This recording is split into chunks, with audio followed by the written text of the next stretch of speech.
I'm delighted to be able to share with you. Mark DeJesus here. I'm so excited about this new book release, I Will Not Fear, that is available for sale now, that you can get your hands on and get it in your arsenal and in your tool belt, because this book is designed to be a process to help you cover the umbrella of fear. I want to talk about stress here and do some prayer over that in your life. Who doesn't deal with that? Who doesn't have that? And what I really begin to uncover in this book, and I want to encourage you to get a copy in your hands, because this 28-day process is going to equip you for the days you live in and also for the days that are ahead, because we really need to move into more of a mindset collectively that says, I will not fear, we will not fear. Though we battle fear, we will not serve it. Our heart's desire is not to do what it dictates, to just follow what it says. We're going to move in a new course with our lives. And when I cover the umbrella of fear, when I cover the workings of fear in its various forms and its various ways, it's important that we understand the language of how fear cloaks itself, because we typically don't say, I have fear working in my life. We have new language that we use instead. We will say things like, I'm stressed. I'm under a lot of pressure. I am just really concerned. I'm a little worried. I'm anxious. I got agita or whatever. We have a lot of certain terms that we use to cloak over, or we're just trying to express what's going on inside of us. But what we need to realize when it comes to the term stress is that stress is a work of the pressure of fear. If you dig deep into what stresses you out, what causes you stress, we will identify the pressures that you're under. If we identify the pressures we're under, you'll get to the root fears that infiltrate your life in various ways. If we get to the root fears of your life, we get to the center and core of where God's love can penetrate the most and have the greatest effect on your life. Identifying your fears, you actually identify the place where God's love needs to have a deeper work in your life. So let me say that again. If you identify your fear areas, you're identifying the area where God's love needs to penetrate. And love isn't not just something you can know in your head. It's something you experience and possess in your heart. And it means we have to go through dealing with the healing of areas of our heart, healing our references, and allowing God's image of who He is as a good, loving Father to be restored so that we can have an enhanced view and experience of that love, which then, the Bible says, that perfect love casts out fear. So, if you have a fear issue you have identified, we could say, well, that's a spirit of fear and we need to cast it out, right?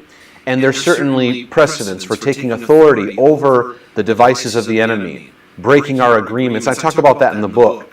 But really the greatest antidote to the displacement of fear is the working of love taking the place of that space that fear is occupying. And so when it comes to stress, we got to realize that if you follow your stress, you'll find your fears. If you find your fears, you'll identify, especially the root ones, you'll identify those deeper places where love needs to have its perfect work. Now, here's the thing about stress, and I've learned this over and over again. You will stay in stress cycles, the same stresses will follow you until you come to a very clear decision in your life that you're going to make some mindset changes, you're going to make some lifestyle changes, you're going to take action on it. Otherwise, you'll stay in the same cycles over and over again.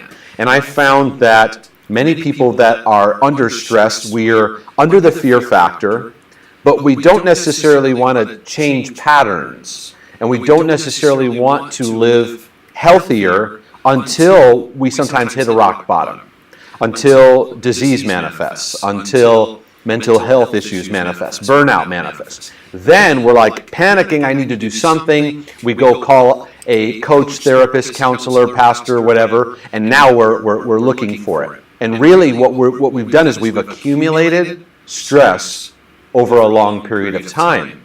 And in my book, I talk about how fear affects us, how it affects us in the area of stress. I talk about 10 areas in which fear operates, creates stress. It creates the pressure that we call stress.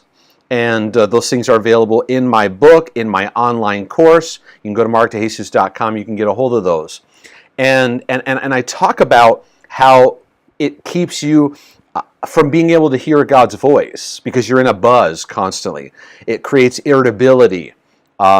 Stress is a major causation, a major factor in disease and illness.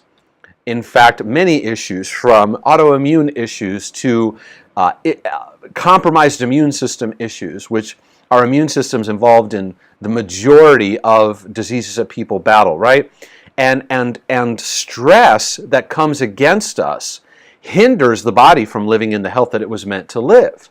So many times certain stress areas based on certain fears will affect the body in certain ways because stress causes inflammatory reactions, it causes irritation in the body, it causes the immune system to not function properly. I talk about that in the book as well too. But we really have to come to terms with, do I want to be healthy? And in the buzz, buzz, go, go, hustle, hustle, busy, busy, pressure, pressure life, if you go with the default setting, you're going to end up going with stress. Unless you make a determined decision that says, I'm going to change the yoke that I'm carrying. When we talk about stress, what we're talking about is what's the pressure you're under? What's the fear pressure? And from a biblical standpoint, that pressure is what Jesus called a yoke. And what Paul called a yoke. What is the yoke that you're under? What are you aligned with in your journey? And so Melissa and I have been going through seasons and seasons of learning how to unravel the work of stress, how to allow God to heal the fear factor that's underneath those stresses, and then deal with those root issues that give fear room to torment and give fear room to keep speaking us and keeping us in those spinning cycles. The performance pressure, the pressure to have to do everything right, the pressure to achieve, the lure of success, of feeling that we need to be somebody or present some kind of I'm a somebody. And so the stress is there. And what happens is over time it just takes a toll. And so here's the thing I've learned about stress that you all need to understand, is that stress accumulates in the body and actually stays there. So you can have a stress season in your life and go, well, okay, that's over. And in reality, that many of those things are stuck in the body, meaning that the effect of stress, the cortisol that's been released, the chronic cortisol that tapped your different body systems for energy, because that's what cortisol does. It pulls resources from other body systems so you can deal with your stress. So then those areas are compromised. Then you also have adrenaline, right, from your nervous system that has this on switch that gets turned on and doesn't get turned off. And so you have this collective stress that's just piled up inside of you. And if I look at my life in any physical areas of struggle and people I've worked with, it usually goes back to a moment, a season of stress, and oftentimes intense stress, stressors. And in church life, we always don't know how to deal with stress. We don't know oftentimes how to deal with the language of it. We don't know how to express it sometimes fruitfully to people where there's healing. We either swing in one of two directions. We're either just get over it, Jesus paid the price, so you should be fine, just get over it. And there's no room for grief, there's no room for weakness, there's no room for processing. And then there's the other side where it's just kind of like victim-y, everything just seems to go wrong, and woe is me, another bad day. And we don't know how to process stress effectively. But we first need to start with recognizing that stuff affects us. And it's okay. Doesn't mean you're less of a believer. Doesn't mean that you are of lower caliber. It means that you are getting honest about what you're facing.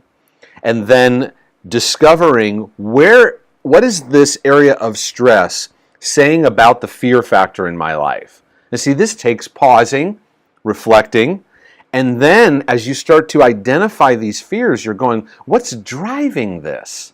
Usually it's some kind of rejection mindset, a self-hatred mindset, a need for love, validation, acceptance that is not how God designed you to discover and find it. So when Jesus talked about stress, one of my favorite passages that's been a journey in my life is Matthew 11, where he talked about the yoke, and he says this, "Come to me, all ye that labor and are heavy laden, and I will give you rest." So what he's saying is, come to me, all you that are stressed out and are overworked. I will give you rest. Take my yoke upon you and learn from me. For I'm meek and lowly in heart, and you're going to find rest for your soul. For my yoke is easy and my burden is light. So if you want to take your stressors and look at them, and my wife and I, we like I said, we're still even processing where God's healing areas of built up stress, where we've gone through pressure cookers and certain ministry avenues, and where we pastored a church and we founded a new ministry, and we're trailblazing certain principles and ideas, and we're dealing constantly with intense problems and situations that come to my desk for help, and meanwhile still trying to write materials and live out of health as a family, with a son who has autism, and trying to maintain certain relational health clarity in those journey and seasons. So this is a ongoing thing that God has been showing me. And years ago, when seeking for direction and seeking for God's theme in my life, it came back to this subject of rest. God, what is it that you are teaching me? What are you wanting me to understand? What is this season about? That's something that I interact with him on and learn and seek to hear. And all I'm getting back is, I want to teach you what it means to rest in me. And it's like, oh, I thought I was going to get maybe something a little bit more juicy and rich. And it's like, that is it. Because that's where God dwells, is in the dimension of rest. Rest is not sleeping and doing nothing. Rest is very active, but there's no pressure that is now being added. And what I want to pray in this session is pray for a release of pressure, that you will start to exchange the burden and yoke of pressure into the yoke that Jesus said, my burden is easy, it's light. I'm humble, I'm lowly, meaning that as he's connecting with you, he's not like way up here talking down to you. He's like, I'm going to walk with you through this. I want to teach you how to relate to the Father. I want to teach you to unburden yourself. And so here's what I've learned. In my daily walk, there's like one or two things God wants me to be mindful of that's a part of that yoke. We add on so many things to that add pressure, and God's saying, I'm not putting that on you. I know you think that thing needs to be carried on your shoulders, but it doesn't. So rejection would teach us to carry burdens that we shouldn't carry. Rejection would teach us to take responsibility for stuff we don't have to take responsibility for. For instance, other people's actions, other people's expectations. Guilt is a major stress vortex. It sucks in pressure, putting a guilt on you to have to fix something, or you did something wrong, and constantly assessing you from that standpoint. So I find my discipleship journey always involves the releasing of pressure, releasing of burden, whether it's issues that are going on with people, with my family, with my children, that I'm learning to release them unto God so I can face the situation without pressure. When it comes to stress, people have one or two responses. One is like denial, I'm going to pretend it's not there. The other is going to collapse under it and like into a victim posture. Woe is me, I can't do this, right? Neither are helpful. What I like to help people understand is, what if we remove the fear factor and we start releasing the pressure? Now you can address this situation with a healthy state of mind. Now you can deal with it more empowered because the pressure's off. I used to have this routine I would go through whenever I would speak to an audience. because pressure would come on, anxiousness would want to come on. I got to be something, I got to fix something, I got to bring something to the table. And that's just all pressure, and that's not the yoke God has me to live in.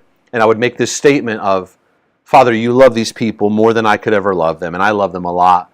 But I release myself from the pressure, and I give myself permission to live in your rest and to live in the enjoyment of this moment versus the pressure of this moment. So that's the exchange. Jesus says, I'm going to walk with you through this. And he says, my burden is easy. My burden is light, meaning that whatever he's called you to face, to live in, whatever he's called you to carry, there is a grace to carry it. Okay? What he's called you to carry, there's a grace to carry it. So we got to get clear on what he's called us to carry versus what we add on to it, as far as burdens and things like that. And that's what I found to be one of the biggest stress relievers in my life, is learning to, I can think about a situation, I can pray about it, I can be mindful of it, I can be loving, I can even help. But when I carry the burden of it, that's when it starts to take its toll on me, spiritually, mentally, emotionally, and even physically. And for many of you, stress has a work on your chest. There's this tension in your chest. Many people that I pray with, the stress is collecting up here in their shoulders. Those are the two areas that will collect for me, is right here in my chest and right here on my shoulders. And the shoulder often is a signal I'm carrying something I need not be carrying. Some of you, the effect of stress has taken a toll on your back. The muscle tissue in your back is deeply strained because you're carrying a burden that you shouldn't be carrying.